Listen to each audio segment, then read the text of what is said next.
My name is Brenton Newman. Yes. How do we know each other? So we know each other from Ari. Yes. And which is actually what is it? The Chicken and Beer Fest? I've seen you at the Chicken and Beer Fest, but I never. Did you play at the Chicken and Beer Fest? I did. What set was it?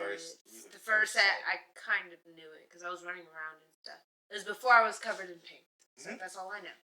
But it was the first time he was fully going for it, and you know what? It was a great turnout for Eric. It was great.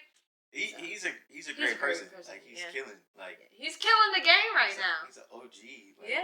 How do you know Eric? All school. School. Way back. Goes to school. I played with him and his group, Mr. Anderson. Like that was opportunity right there. I was like, dang, that's crazy. But did it start the ball rolling on your career? Actually, yes. It did? Yes, it did. I was 18 at the time.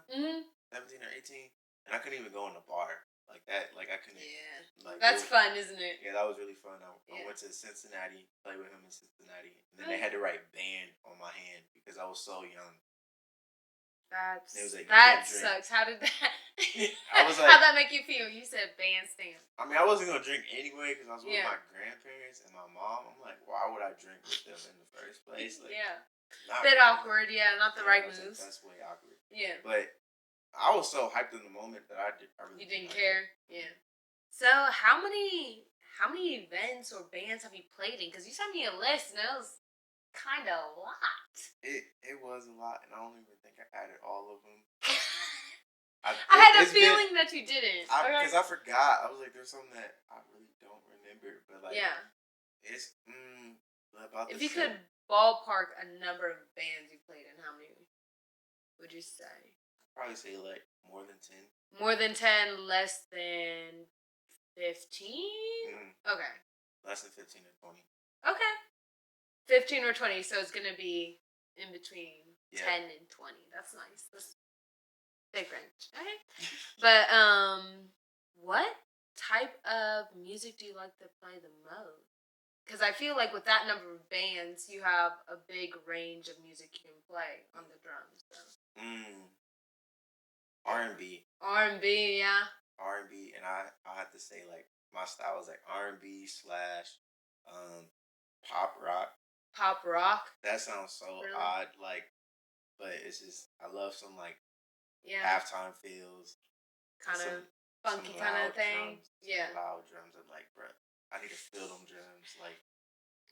In the soul, yes. Mm-hmm. Yeah. When did you want to play the drums? When did you know? Because I feel like that's like a thing when you get it or younger, then you kind of played out your dreams now. So my dad was a drummer. Yeah. And still is. But I really got it from him. Go ahead. Did you guys used to play together and stuff? We still have not yet. What? Yeah, we still haven't. We're still trying to make that happen. Okay. Continue on what you were saying. So, actually, I will say, maybe when I was a young baby. Yeah. He put me on his lap and I started playing. That was the first time I've ever played with him. But I was like not even old enough to like kind of remember, comprehend how. What to do. What do I do? Like like sat up there, just played the beat with him, and then that was it. But that's where it started. That's where I got like the main like inspiration for it. Yep. And then my uncle, I play with him. Is he also a drummer? He's not a drummer. He's a singer. He plays the trumpet. He's very musically inclined. Yeah. He can play a lot of. He does a lot of jazz stuff. So he got me like more into that. So like I also did a little bit of jazz things, but I'm not like that's not my forte. But like it was just like something. It's kind of close to R&B. It's a very good stepway to R&B. Yeah. Yep. It helps you with your feel. Yeah. Like it's a nice kind of bass, kind of core. Aren't you playing in like 3 bands right now? Yep. Yeah. How's that going? That's very structured. You have to be very structured to do that. Yeah, I think it's a lot of structure. I love it. Yeah. Like I love it. It's fun. Sometimes it's very I won't say it's stressful, but keeping up on what you have to do. Because I also play for church. So I played for 3. Do you practice for your church? Like, go to Mm-hmm. Okay, I practice for everything, but like, I played for 3 churches. Like, I had to like schedule them I had to literally get into a schedule because of how many churches I was playing for. Is it all on Sundays? See, yeah, that's nice. So I played for 3 different churches. So when people would ask me what church you go to, I'm like, I got an array of them. Like, yes. Which one you want? Like, yeah, I mean, but I played for like three different churches for more than 3 years. Religion a big part of your life, then? Let's say. Yeah. I was definitely like grounded in like. That was your core. Yeah, that was my core. Still is my core. But you know. How do you think that affects you? Like musically, like. I'm not gonna lie with religion. Yeah. And this is my personal opinion about it. I feel like it can be, it's great. Yeah. But when it comes to music, you do get in your head a lot because you're like, well, am I pleasing the Father? Like, am I a sinner? Like, what's going on? And it's like, in real life, it's like, bro, you're human. Yeah. Like, you do what you do. Yeah. This is my job. Like, this is my job. You're gonna do your job. Like, it doesn't matter. And it's about being the best you can be. Yes. And just be you at the end of the day. Like, at the end of the day, that's how you want to be. Yeah. Just be yourself. Like, and be everybody proud of yourself too. Exactly. Like, it doesn't matter. Everybody has their own way of doing things. Everybody has their own way, but everybody's flawed in some type of way. That's what makes you. And their individuality. That's what makes you beautiful. Yeah. Because you're 100%. Different. Like, it's like, I don't care about, like, being perfect, being whatever. I just need to be me. Yes. I don't want to wish I was someone else. I don't want to do any of that. I need to have comfortability in being my own self. That's pretty much pretty much it. Do you work a 9 to 5 now? Or no. Yeah.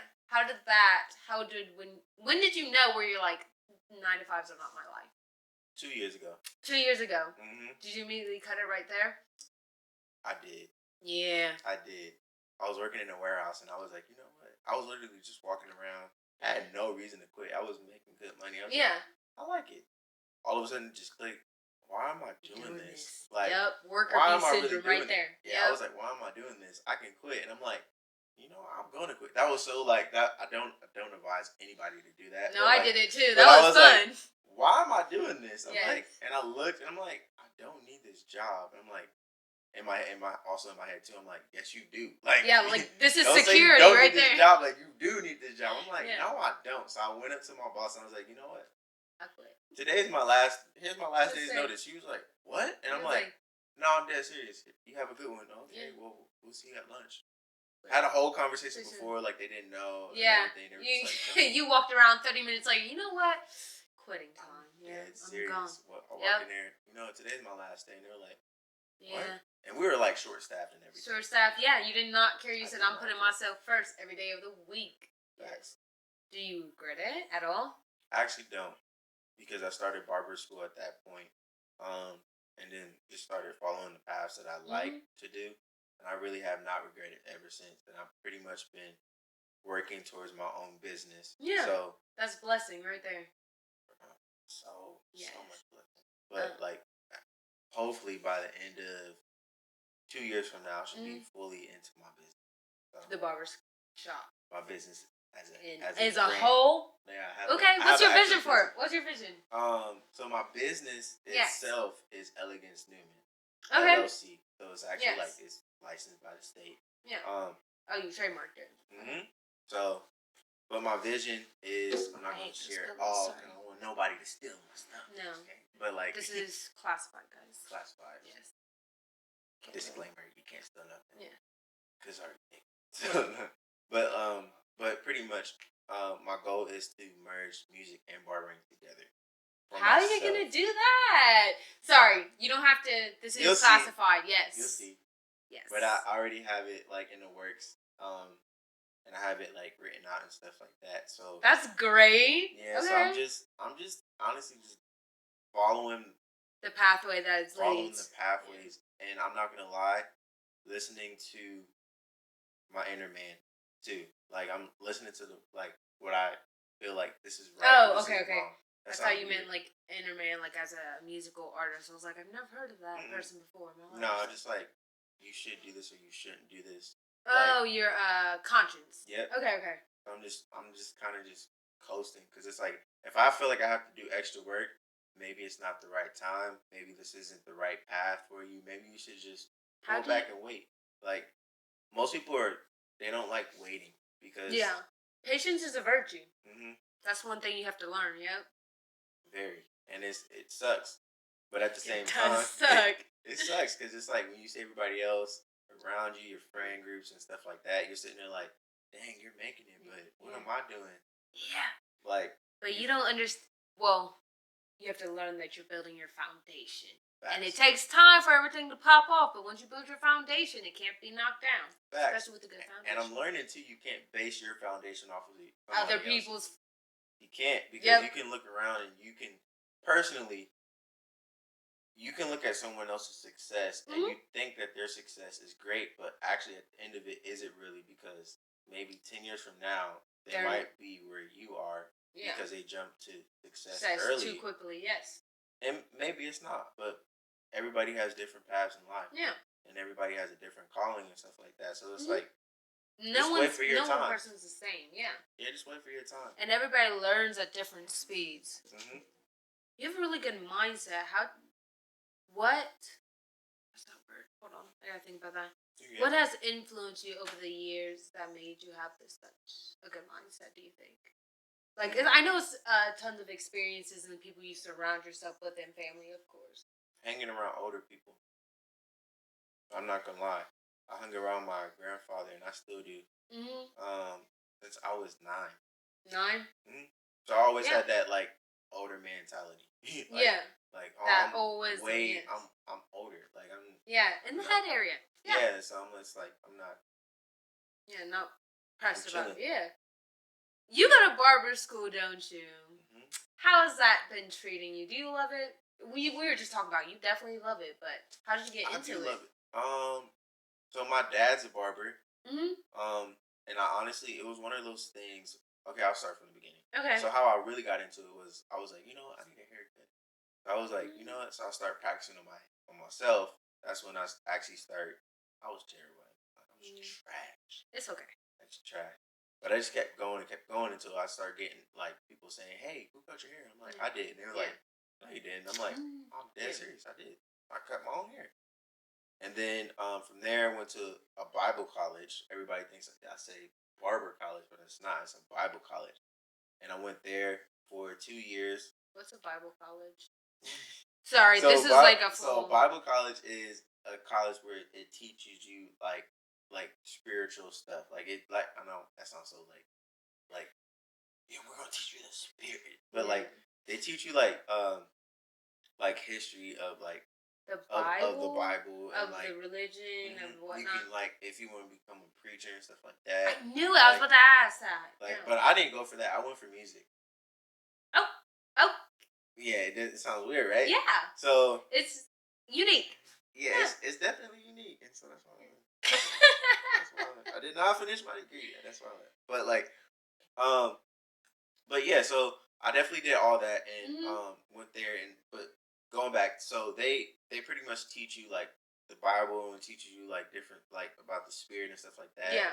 Like and also like giving you a good context of like, hey, so if you want to be a preacher, like this, we're going to teach this is the basis of it. To, like because there is an art form to it, so you do need to know the art form of how to preach. Because is it like writing poetry kind of thing, but you're with like speaking to the people? Not like really. So. Preaching is more of it. It's a style, like flowing off of your words and stuff like that. And I'm not trying to make it sound like it's like all this, but that's just things that I've learned from friends who've been in preaching classes and stuff like that. So it's very much you need to learn how you're becoming a speaker, so you need to learn how to speak. Yeah. So you have to really be fluent on stuff. So if you stumble across a word, keep going. Don't stop. Don't try to fix it. Keep going and just push through. Yep. So it's just like public speaking. Art form. Yeah, it's public speaking, and then they also teach you like as far as like I was saying the history. So they'll you do more deep dives of the Bible. So you're not just like reading the Bible. So that's what our pastor used to say. You can't just read the Bible. You got to actually read the Bible. Meaning like find connections. See, like because each word in the Bible means something else. So you really meaning like metaphor kind of, or just like the. So like when you read the Bible or you read anything, like you do extra research, right?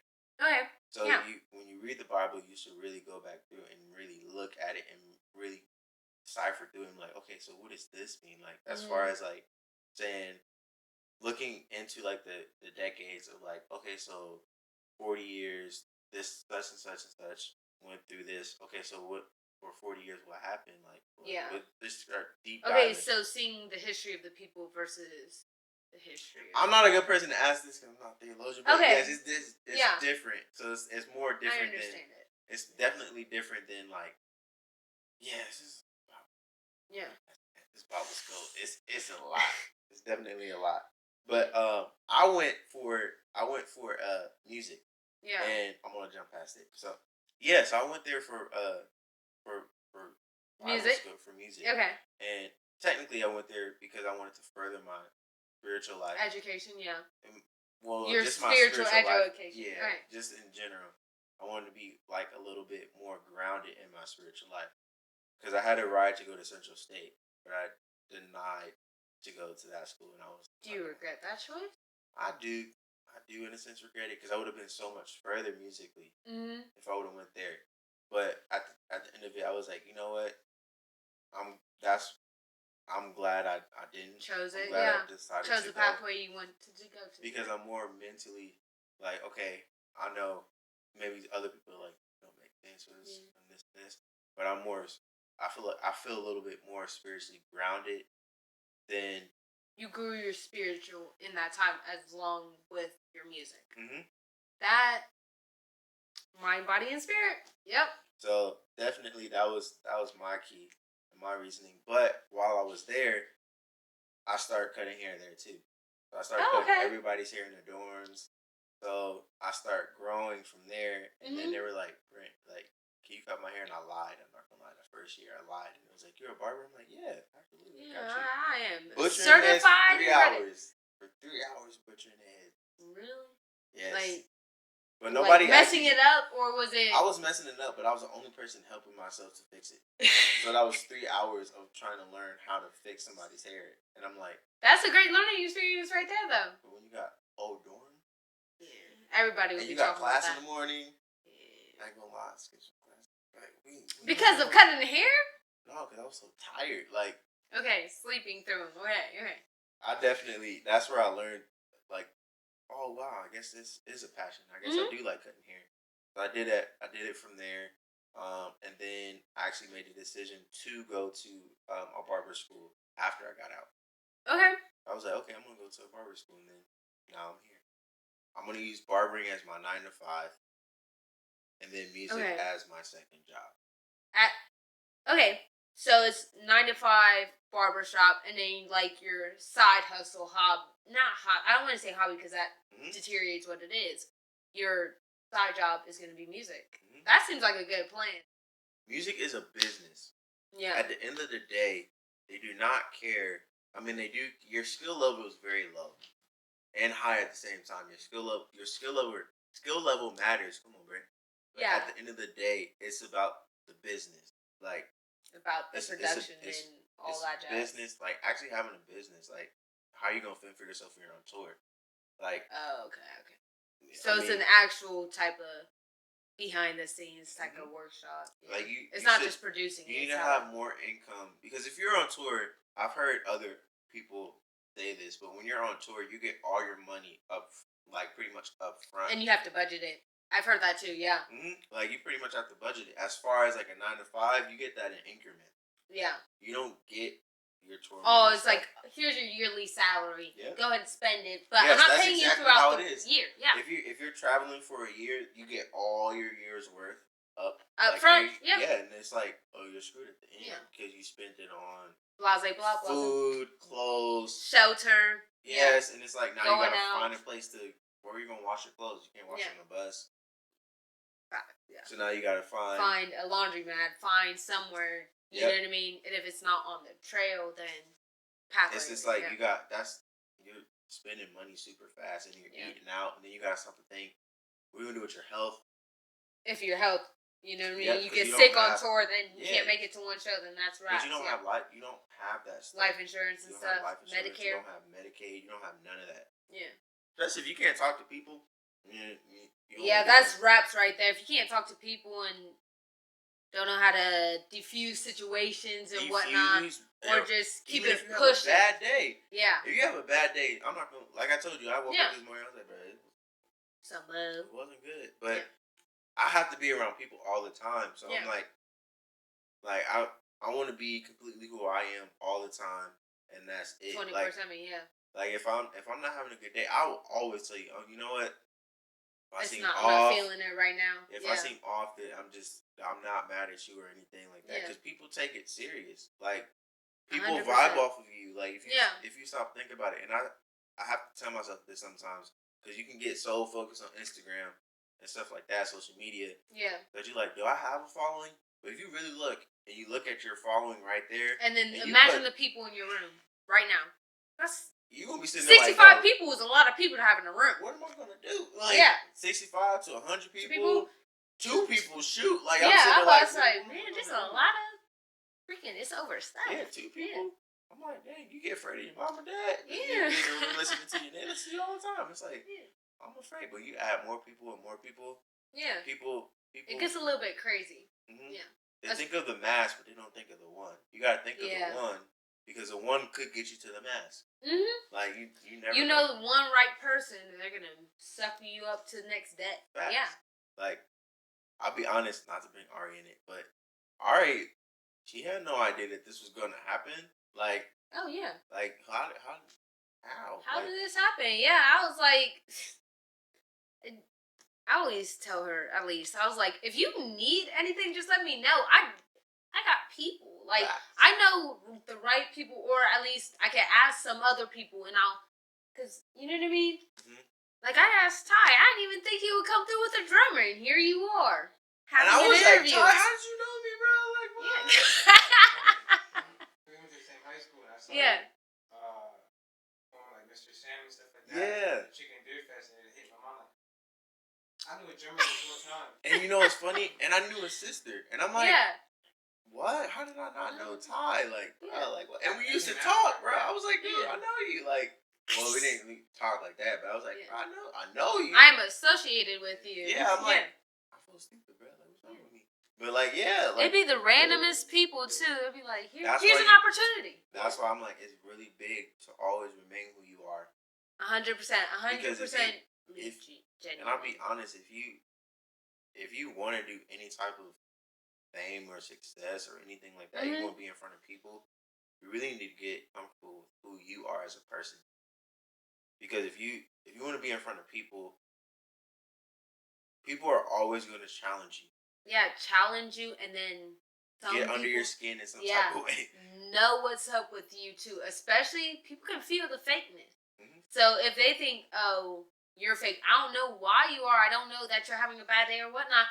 I'm not associated with you because you're not being genuine, and I don't roll like that. Or you can be too genuine. Yeah. And they be sitting there like, nah, there's something wrong with you. And that's how I am at school. That's just me. Doing you, yeah. But I'm not too genuine where it's like, all right, bro. What do you mean by too genuine? Meaning like, too genuine and like, where it catches people off like, ooh, what? Like, what is going on? Like, why are you too nice? Or are you overly nice? It could be like flirtatious. Do you want something from me or some?